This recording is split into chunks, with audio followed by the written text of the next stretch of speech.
bergerak juga. Tidak hanya berurusan dengan konsolidasi internal, tetapi juga sudah saatnya 2022 ini menyapa lebih banyak lagi kalangan masyarakat.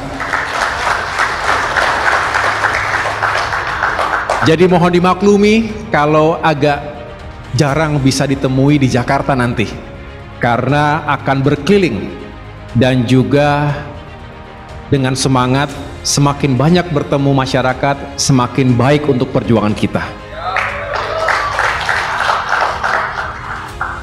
2022 ini seperti yang Mbak Aim tadi ingatkan kepada kita, menjadi tahun yang penting, kritis, kalau tidak kita gunakan dengan sebaik-baiknya. Mengapa? Karena memang tahun 2022 ini harus menjadi masa-masa untuk menuntaskan konsolidasi internal.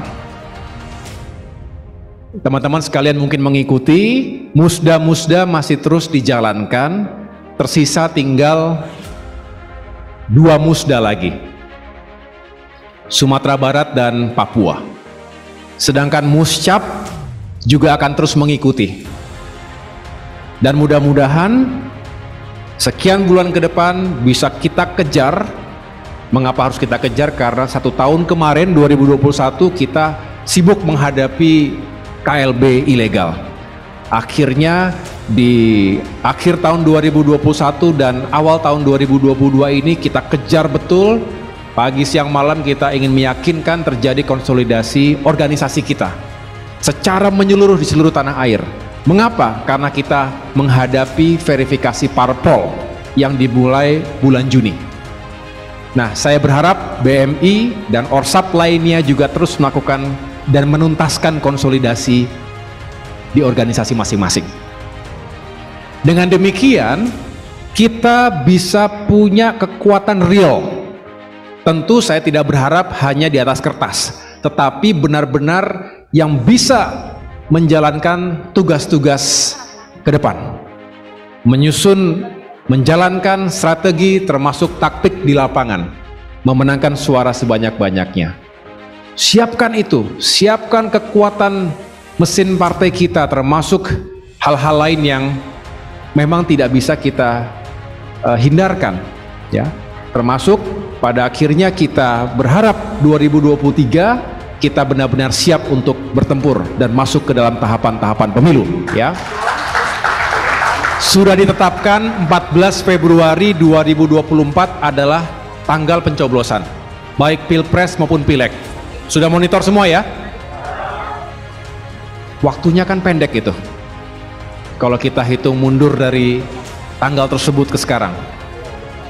Berarti ada tahapan sebelumnya, pendaftaran. Ada tahapan sebelumnya lagi, ada DCT, DCS dan lain-lain. Nah, ini semua membutuhkan kerja keras kita. Termasuk pada akhirnya nanti di tanggal 27 November 2024 kita akan menggelar pilkada serentak.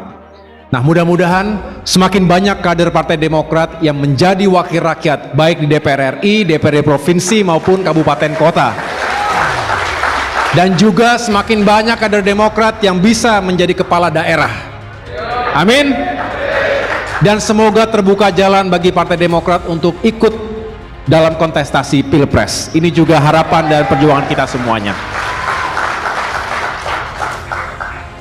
Kita berjuang elektabilitas, kita berjuang mencari tiket. Elektabilitas tinggi tanpa tiket sulit untuk tidak akan mungkin kita bisa ikut bertanding. Betul? Dapat tiket tapi tidak punya elektabilitas, tidak menang. Pertanyaannya, mending tidak bertanding apa tidak menang? Saya ulangi. Mending tidak bertanding atau tidak menang?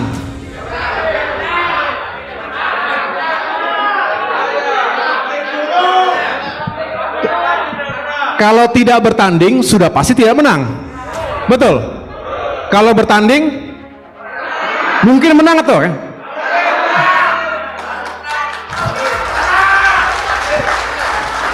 Mari kita ikhtiarkan bersama-sama. Sepakat? Bismillah. Sebetulnya saya diminta untuk menyampaikan visi Indonesia Emas 2045, betul ya? Tapi tidak akan saya panjang ke sana karena saya ingin kita fokus pada langkah perjuangan kita. Tetapi juga saya ingin sedikit memberikan pandangan jauh ke depan. Disangkanya AHY cuma taunya pemilu saja.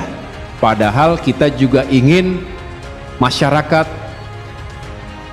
memiliki kesadaran bersama bahwa Indonesia itu bukan hanya urusan pemilu. Orang bijak mengatakan pemimpin besar itu tidak memikirkan dan hanya menyiapkan pemilu berikutnya. Pemimpin besar itu adalah mereka yang mempersiapkan generasi berikutnya. Jadi jauh lebih besar dari urusan politik praktis. Bagi kita, Demokrat ada karena ingin menjamin Indonesia berada pada arah yang benar, dan kita perjuangkan agar Indonesia mencapai kejayaannya 100 tahun sejak Indonesia merdeka. Amin. Masih jauh ya 100 tahun itu? Masih jauh atau tidak? 2045 berapa tahun dari sekarang? 23 tahun. Coba 23 tahun yang lalu, tahun berapa itu? Tahun berapa? 99. Apa terasa lama itu? Aktivis-aktivis ada di sini? Mana reformis, aktivis reformasi di sini ada?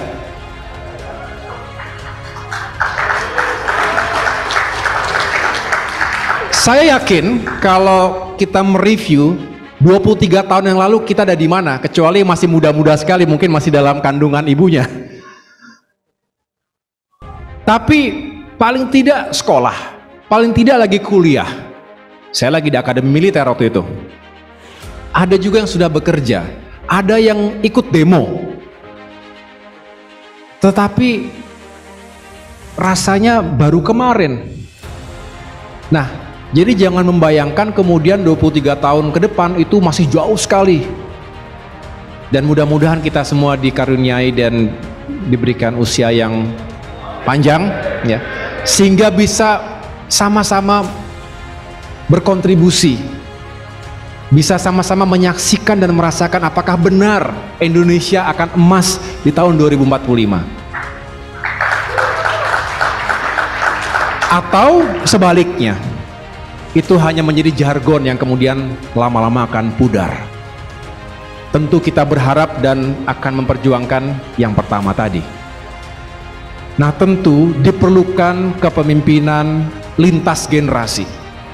Sesuai dengan tema besar, kepemimpinan muda, kekuatan baru kehendak rakyat. Tema ini ya akan terus bergulir. Negeri ini bukan baru berdiri kemarin, tapi juga tidak akan berakhir besok. Oleh karena itu, semangat yang harus dibangun di seluruh negeri adalah bagaimana mempersiapkan pemimpin-pemimpin berikutnya lebih baik dari dirinya. Sepakat ya?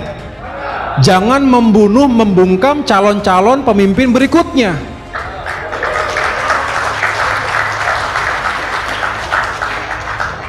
Harusnya seperti layaknya seorang tua lebih atau bangga kalau anaknya, generasi berikutnya lebih baik dari dirinya.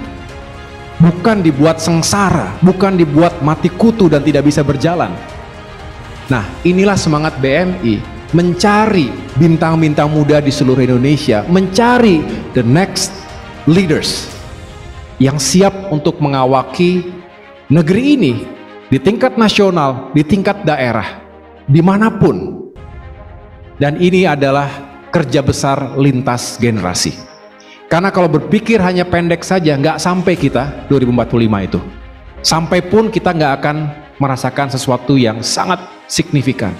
Padahal mimpi kita Indonesia saat itu 5 besar ekonomi dunia.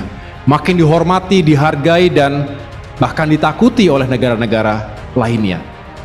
Ekonomi kita besar, masyarakat kita makin makmur dan sejahtera, demokrasinya matang, keadilan tegak di negerinya, dan kita bisa benar-benar menikmati hidup dalam sebuah alam kebebasan, sebuah alam yang penuh dengan etika dan peradaban yang tinggi.